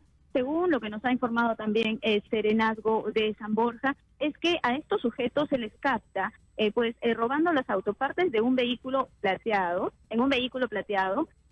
a la altura de la avenida Las Bellas Artes, y es aquí que los motorizados dan la alerta, produciéndose también pues una persecución por parte de Serenazgo. En esta persecución a la altura de la cuadra 19, el vehículo de Serenazgo decide impactar hasta en 4 oportunidades al vehículo de los ladrones. Es aquí donde ellos comienzan la huida a pie, uno tratando de escapar por la avenida Aviación y otro por San Luis, y aquí se da pues también la intervención de los efectivos de la Policía Nacional, quienes comienzan con los disparos. Como repetimos, ya estos sujetos han sido identificados como Carlos Pineda Advíncula, quien tendría también pues antecedentes por tráfico de drogas, y Antonio Zulca Díaz. Adelante contigo, Nicolás. Muchas gracias por la información. El día de hoy ha salido publicado en la revista Hildebrand en sus 13 un extenso artículo del periodista Américo Zambrano, que ha tenido acceso a la colaboración y a la declaración con respecto a esta colaboración de Joseph Maiman con la justicia peruana. Esta colaboración, según los documentos a los que ha tenido acceso Zambrano, se inició el 27 de febrero del año 2017 en una reunión que, según consta acá en la copia de la declaración, dice declaración de Joseph Arié Maiman Rapaport. La fecha en que ocurre es 27 de febrero, la hora son las 7 de la noche, las 19 horas. El lugar es la Embajada de Perú en Israel, situado en Medinat Hayahudim 60, entrada 6. Bueno, dan los detalles de la dirección. Y la hora de término son las 19:17 horas. Es decir, esta primera declaración dura solo 17 minutos y es el inicio de lo que luego se ha desenvuelto con detalle y que ha terminado exitosamente en los últimos días. Pero ¿qué es lo que contiene la información? Que es lo más importante. Primero que Maiman ha recordado la estrecha vinculación, lo cual califica su testimonio. Él dice que conoció a Toledo hace más de 40 años y que conoce a su esposa Elian Karp incluso hace más tiempo, cuando ella era estudiante de antropología en la Universidad de Jerusalén, y que ha sido amigo con ella durante muchísimos años. En su declaración, según la versión de Américo Zambrano, Maiman ha dicho que puede acreditar con documentos la ruta exacta de las coimas que Alejandro Toledo recibió a través suyo de las constructoras brasileñas Odebrecht y Camargo Correa. Que estas coimas se recibieron y se realizaron una serie de transferencias que pasaron por Brasil, Inglaterra, Israel, Suiza y los Estados Unidos, hasta que finalmente la parte más importante de este dinero terminó depositado en Costa Rica. Maiman ha declarado que puede demostrar cuándo y por qué se transfirieron los fondos que se utilizaron para pagar las hipotecas de las casas de Alejandro Toledo en Camacho y en Punta Sal, y asimismo en la adquisición de la mansión de las Casuarinas y de la oficina de lujo en la Torre Omega de Surco. Ecoteva y Brasil, dice, tienen un mismo camino. Eso es lo que ha dicho, que es de lo que hemos estado hablando, que es lo que está reclamando el presidente de la Corte Suprema. Es un solo caso. Es decir, lo que comenzó como la coima de la interoceánica terminó en la adquisición de una mansión en Las Casuarinas. Es el mismo caso, es la misma plata. ¿Ah? Y tendrían que hacerle caso al presidente de la Corte Suprema del Perú. Maiman dice que él se declara inocente, él dice que no es corrupto ni corruptor y que sirvió más bien de intermediario y que todo este escándalo le ocasionó un enorme daño. Yo recuerdo haber hecho, dicho sea de paso, un reportaje hace muchos años, durante el primer gobierno de Alan García, sobre Joseph Maiman, ¿no? Cuando todos éramos mucho más jóvenes. Él tenía una empresa en Panamá que se llamaba Metropolitan Investment Corporation, que tenía una oficina en Lima, en la avenida Pardo, donde el señor Víctor Hoy Guay, en esa época mucho más joven, también era el representante. Y yo hice un reportaje en esa época sobre el escándalo de la deuda externa peruana a algunos bancos. En Estados Unidos, como Alan García se había puesto duro con la deuda externa y había dado ese discurso destemplado en las Naciones Unidas, y, ¿no es cierto?, esto generó un problema con la banca internacional y sobre todo con pequeños bancos que tenían deudas por cobrar con el Perú y que amenazaban con embargar las reservas internacionales. Entonces se decidió tomar la estrategia de comprarle la deuda. Y para eso se contrató a la empresa de Maiman, a Metropolitan Investment, solo que nosotros hicimos una investigación en esa época y descubrimos que nos están haciendo trampa, porque digamos, el valor nominal de la deuda era 100, el valor en el mercado de esa deuda era 10 y nosotros estamos pagando 33.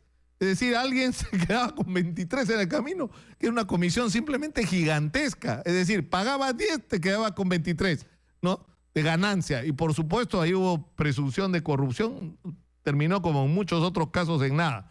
Pero Maiman tiene historia con el Perú. Ahora, ¿qué más dice? Él dice que Jorge Barata, el hombre de las coimas de Odebrecht en el Perú, no habría dicho toda la verdad en la declaración que le brindó a Hamilton Castro. ¿Y por qué lo dice? Dice que el dinero que recibió de ambas constructoras es el mismo que acabó en la cuenta de Coteva, que esta offshore era presidida por la suegra de Alejandro Toledo, y que toda la operación, de acuerdo al empresario, habría sido monitoreada por Avi Danon, es decir, el jefe de seguridad durante la presidencia de Alejandro Toledo, a solicitud del expresidente de la propia Elian Carpo. Es decir, que con esto Elian Carpo es participante de todo el proceso, ¿no? Y no solamente la cónyuge del autor de los delitos. ¿Qué más dice? Dice que Danon, que era exmiembro del Mossad, de la inteligencia israelí, constituyó personalmente las offshore que fueron utilizadas para triangular el dinero brasileño. Milan Ecotech y EcoState Consulting en Costa Rica. La primera fue creada por el ex jefe de seguridad el 18 de junio, o sea, da detalles, ¿ah? 18 de junio del 2005, 3 semanas después de que se ubicara la buena pro de la Interoceánica Sur de Odebrecht. O sea, está hablando de coimas pagadas el 2005. Y Camargo Correa por el tramo 4. Año y medio más tarde, dice, en noviembre del 2006, Danon fundó una compañía llamada EcoState Consulting. Para entonces Toledo ya llevaba fuera de Palacio 4 meses. Él dice que las primeras transferencias ocurrieron a fines de junio del 2006 y se prolongaron a las cuentas del grupo Maiman, ¿no es cierto?, hasta el 2010. El empresario dijo que justificó los pagos brasileños a través de asesorías ficticias en papel que habría realizado su empresa East Meridian Gas, ya que es una operadora de gas en Israel y Egipto. Esto es increíble. Dice, la triangulación del dinero incluyó a varios países. Los fondos brasileños, de acuerdo a Maiman, fueron transferidos primero a Londres y a la ciudad de Panamá, luego a una cuenta de Merhab en MNF, una de las empresas del grupo Maiman, y luego en el Banco de Israel en Tel Aviv. Y luego este dinero fue entregado a la compañía Confiado International en un banco en Zúrich, en Suiza, y la persona encargada de realizar todas esas transferencias era la hermana de Maiman. El 15 de diciembre del 2016, según Maiman, Urs Frick, el gerente de relaciones de clientes privados del EGT de Francia, aprobó la primera transferencia de $500,000 hacia Costa Rica. Y el 26 de diciembre, un día después de Navidad, se realizaron otras 2 transferencias por un total de $1,048,000 a Milan Ecotech. Ello demostraría, según Maiman, bueno, acá está todo. Acá está absolutamente todo. Dice que el dinero fue usado para cancelar las hipotecas de las casas de Camacho y Puntasal por un total de $494,000, así como para adquirir la residencia de las Casuarinas, por las que se pagó $3,800,000, y la oficina del edificio Omega de Surco de $880,000. Después dice que Alejandro Toledo, es decir, Maiman, por encargo de Alejandro Toledo, usó parte de este dinero para que Toledo adquiriera 2 propiedades en Estados Unidos a nombre de terceros. Ambos bienes ya habrían sido rastreados por la Unidad de Cooperación Judicial y Extradiciones del Ministerio Público. Y finalmente, bueno, es extenso el artículo, ¿no? Según el ex amigo de la pareja Toledo Carp, el dinero que terminó en las costas de Costa Rica es solo una parte del dinero. Es decir, que lo que él recibió como intermediario solo es una parte de la corrupción de Alejandro Toledo. Es tremenda la información y además incluye un elemento que nos va a explicar Julio Rodríguez, abogado penalista, a quien tenemos en la línea. Incluye un elemento muy grave, el hecho de que el dinero haya pasado por los Estados Unidos. Julio, muy buenos días. ¿Qué tal, Nicolás? Un placer escucharte. Dice, un placer por lo que estás oyendo de la información, ¿no? O sea, está, digamos, se acabó Alejandro Toledo, ¿no es cierto? O sea, yo no creo que haya un juez norteamericano que con esta información en la mano se resista a una extradición. No, definitivamente con la información dada por este investigado y que ahora se ha acogido a la delación, definitivamente su situación es otra, porque ya se le complica enormemente. Las hipótesis que tenía el Ministerio Público han quedado definitivamente acreditadas a la hora de que esta persona indica cuál ha sido la ruta que llevó para el dinero.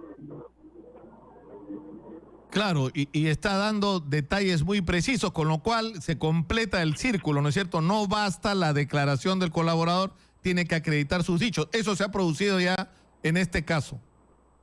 Obviamente, porque no solo está dando información, sino que esa información puede ser fácilmente corroborada a través de las operaciones financieras que se han realizado a través de las empresas no domiciliadas y a través del sistema financiero internacional.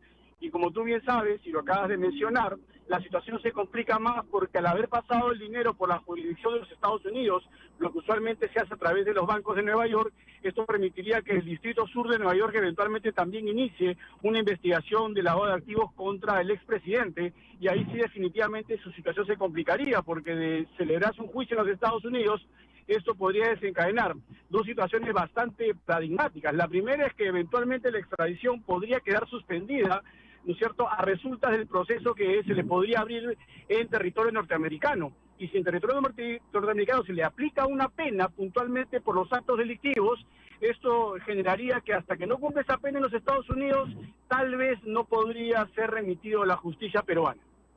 Claro, es decir, si se acredita que cometió el delito ahí, claro, puede tener un efecto contradictorio, pero sin embargo, para Alejandro Toledo, la situación de considerar, o sea, el hecho de considerar a los Estados Unidos como un refugio seguro para él se acabó. Se acabó, no, porque tiene 2 opciones, o lo extraditan o una cosa que podría ser incluso peor para él, terminar preso por lavado de activos en Estados Unidos. No es broma, ¿no? No, evidentemente, y además ahí se le complicarían con varios delitos, no solo el tema vinculado al lavado de activos, sino al uso de transferencias electrónicas irregulares, porque es dinero ilegal, y esto permitiría la sumatoria de penas en los Estados Unidos, y podríamos estar hablando de penas que superarían los 40 o 50 años de privación de libertad. 40 años de cana para Alejandro Toledo, eso es lo que le podría esperar en los Estados Unidos, si deciden procesarlo allá. Sí, podría ser muchísimo más grave que se le procese allá que en territorio peruano. Que podemos terminar en una situación en la que Alejandro Toledo pida venir al Perú, ¿ah? Se acoja a la extradición simplificada para salvarse de la justicia. No va a poder, ¿no? Porque eso va, o sea, si esta información corroborada llega a manos de un juez norteamericano, el fiscal de Nueva York podría decirle: abro proceso por lavado de activos en los Estados Unidos. Sí, claro, definitivamente. Y esa situación sería mucho más complicada para el expresidente porque sobre la base de esa investigación que se abra ya, no va a proceder aún la extradición hasta que la justicia norteamericana tome una decisión definitiva. Y si eso se produce de esa forma, obviamente creo yo que no lo tendríamos más al expresidente Toledo con la pena eventualmente que se le podría imponer a los Estados Unidos. Bueno, nadie lo va a poder proteger de esto. Ahora, el problema es que en la declaración de Maiman está implicando no solamente a la suegra, que en la investigación de Américo Zambrano, en los documentos a los que ha tenido acceso, lo que dice es que su instalación, digamos, como presidenta del directorio de Coteva fue a cambio de darle a la señora una comisión de ayudar a la suegra. Es decir, esto da por supuesto que ella sabía el origen ilegal de este dinero, igual que la señora Elian Carp. O sea, no podrían estar protegidas por la relación familiar, podrían ser incluidas como procesadas. Definitivamente, porque en el tema del lavado de activos, la participación de los vínculos familiares es un comportamiento usual y que solamente podría ser justificable en la medida en que la persona que utiliza a los familiares no permite que estos conozcan el ilícito proceder del dinero. Pero definitivamente son personas pues que al reconocer la condición de expresidente y de que esos montos pues no tienen ningún tipo de correlato con los honorarios que recibía como presidente de la República, ni los ingresos que recibía como eventualmente profesor y conferencista, resulta claro pues que estas personas tenían conocimiento del origen ilegal de ese dinero. Ahora, hay un tema acá sumamente delicado, que en determinado momento se convirtió en una amenaza de Elian Carp dirigida directamente al presidente Pedro Pablo Kuczynski, que es el siguiente, es decir, Alejandro Toledo cobra una coima que está acreditada, y no solo una, sino todo indica que varias, y no solo una constructora, sino por lo menos hasta donde se ha acreditado ahora a dos, a Camargo Correa y a Odebrecht, ¿no es cierto? Sino que siendo presidente, él no tenía ninguna capacidad de ejecutar los compromisos que adquiriera para favorecer a Odebrecht y Camargo Correa. ¿Eso no complica la situación de quienes en esa época eran ministros o funcionarios vinculados directamente a estas decisiones? Bueno, eso tendría que ser objeto de una atribución de hechos muchísimo más detallada y con implicancias claras a través de versiones que los comprometan en tales actos ilegales, porque en ese orden de ideas, si es que eso simplemente fue instrucciones dadas en su condición de exmandatario y nunca tuvo ninguna posibilidad del funcionario de menor jerarquía de conocer lo que estaba haciendo detrás el expresidente, no se les puede implicar, porque hay que recordar, Nicolás, que esta fue más o menos una política que él trató de imponer desde una perspectiva de tratar de generar inversión privada en territorio nacional. Pero si algún funcionario lo que hace es haber colaborado con estos actos irregulares, conociendo de la existencia de este tipo de entregas y dádivas ilegales, obviamente va a arrastrar a todos ellos que conocían que este tipo de designación de estas empresas brasileras para que obtuviesen la buena pros estaban totalmente amañadas con contratos ilícitos sobre la base de estos depósitos fuera del territorio nacional.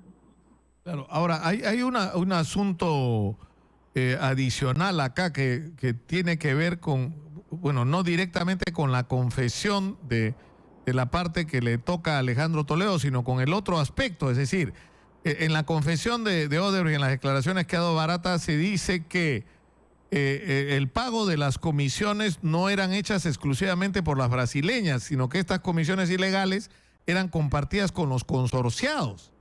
Es decir, esto va a complicar también la situación o sea, te lo digo, por ejemplo, en el caso de Graña y Montero, que opera en la bolsa de Nueva York, ¿no es cierto? Si este dinero es producto de una comisión ilegal que le pagan a Alejandro Toledo, pero en el pago ha participado una empresa como Graña y Montero, no solo podría tener problemas que ya tiene y que van a ir empeorando, entiendo yo, en los próximos días, sino que podría tener problemas en los Estados Unidos también. ¿O no? No necesariamente, a menos de que alguna de las transacciones ilegales hayan pasado otra vez por el sistema financiero norteamericano. Lo que sí es obvio es que van a tener complicaciones de carácter económico, porque si se reconoce la participación de empresas nacionales en estas operaciones ilegales de entrega de dinero a funcionarios públicos para el otorgamiento de la buena pro de las obras ya conocidas, naturalmente que el descrédito de la empresa a nivel internacional, lo que se llama el buen nombre reputacional, va a acabar generando pues un declive en la cotización en bolsa, y eso definitivamente va a ser insalvable en términos económicos. Ahora, un asunto que es trascendente, Julio, es lo que ha dicho antes de ayer acá en estos estudios el presidente de la Corte Suprema, Duberlí Rodríguez. Él ha dicho que hay que dejar de lado protagonismos y que en este proceso, Alejandro Toledo, en realidad lo que debería ocurrir es una acumulación, porque está claro que el proceso llamado Odebrecht, digamos, y el proceso Ecoteva al final son parte de uno mismo, ¿no es cierto? Es el mismo dinero del que estás hablando y por lo tanto esto debería llevarse a cabo como un solo proceso. A ver, las palabras del presidente del Poder Judicial, del doctor Duberlí Rodríguez, son bastante acertadas de una perspectiva de interés en que el proceso se encamine de manera uniforme y unívoca, es decir, bajo un solo control del Poder Judicial en un juez. El único problema y la discusión que siempre se va a realizar en este aspecto es en cuál se va a acumular, y si es que la acumulación se hace en el proceso que está en Fiscalía, ahí sí podrían generarse algún tipo de contingencias, porque hay que recordar que en el proceso judicial el doctor Abel Concha ya incluso ha incautado y embargado bienes. Entonces, si es que el proceso se vuelve a retrotraer a la etapa de investigación en la Fiscalía que ve el tema de Odebrecht, no va a existir estos embargos y esas incautaciones. Entonces, evidentemente, ahí se va a generar un retraso bastante grande en el caso. Y lo contrario, es decir, acumular el de Odebrecht en el proceso que ya tiene el doctor Concha como juez, saltarse la etapa que le corresponde todavía a la Fiscalía de acreditar ciertos elementos de convicción necesarios para imputar válidamente los delitos. Es decir, estamos en esa incertidumbre muy complicada. ¿Por qué? Porque han caminado los procesos de manera totalmente diferenciada, con además, y esto es lo más complejo aún, Nicolás, y es a veces difícil de entender, pero con dos reglas procesales distintas. El caso que tiene el doctor Abel Concha está sujeto al Código de Procedimientos Penales, y el caso que tiene la Fiscalía Especializada, en el caso Odebrecht, está bajo el nuevo Código Procesal Penal.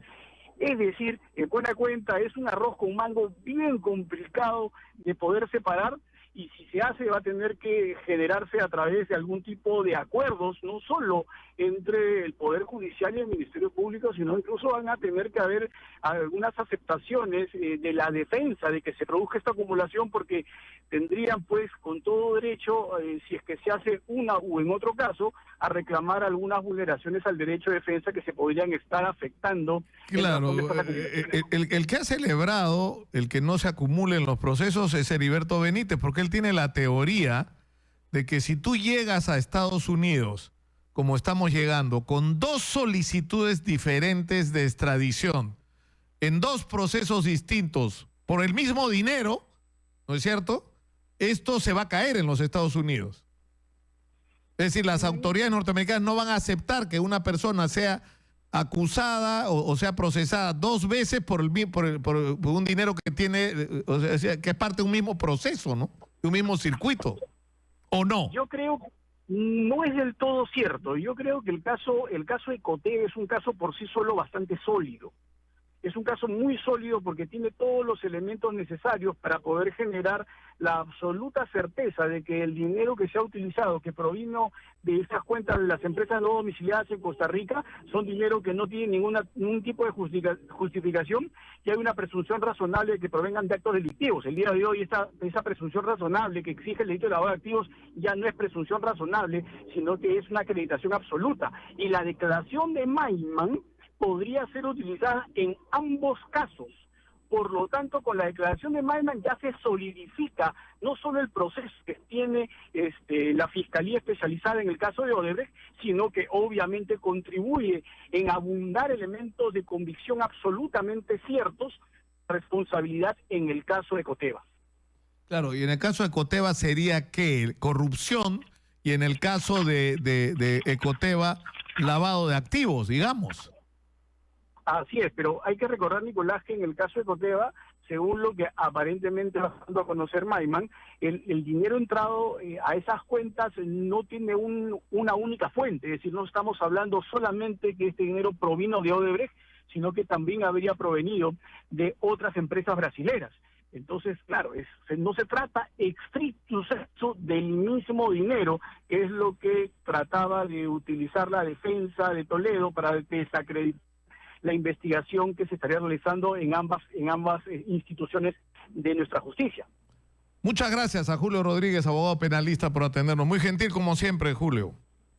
A ti, Nicolás, un fuerte abrazo. Buen fin de semana. Muy buenos días. Bueno, impresionante esto, ¿eh? Se acabó simplemente, ¿no? Se acabaron las palabras en relación al tema de Alejandro Toledo. Y yo creo que esto nos debería obligar una vez más a una reflexión. Ayer estuve preparando un reportaje que va a salir mañana en la revista Sábado. Estuve en el Callao, en las zonas supuestamente bravas, donde uno puede caminar. Bueno, estuvimos horas en el Callao. Ustedes van a ver el resultado y las cosas extraordinarias que están pasando, sobre todo entre la gente joven, la gente involucrada en el arte, los grafiteros, los músicos, la gente que está en el hip hop, la gente que está buscando alternativas, la gente que está metida en el deporte como opciones para los jóvenes. Pero acá hay una cosa muy importante, o sea, la delincuencia se ha convertido en un fenómeno social extendido enormemente en nuestra sociedad, no solamente porque nuestra educación está muy mal y los chicos no son calificados, porque no hay oportunidades de empleo, porque tenemos familias disfuncionales, sino porque además, ¿qué ejemplo es este, pues? ¿Qué ejemplo es este? El presidente de la República es un vulgar delincuente, un ladrón, que además se ha robado el dinero que debería estar usándose para resolver los grandes problemas nacionales. Entonces, ¿con qué autoridad moral, no es cierto, le pides a los jóvenes que no infrinjan la ley? Si el presidente de la República es un ladrón. O sea, en eso tenemos que pensar, en la urgencia de producir una profunda renovación en nuestra clase política. Si no, vamos muertos. No se pierdan mañana la revista Sábado. Está muy fuerte, muy fuerte. Vamos a hablar de inseguridad y vamos a hablar de quiénes le hablan a la oreja, va, sombrío. Se van a caer de espaldas. Se van a caer de espaldas de la historia que hay ahí atrás. Conmigo será hasta el día de mañana. Yo los dejo con el señor José Rocha.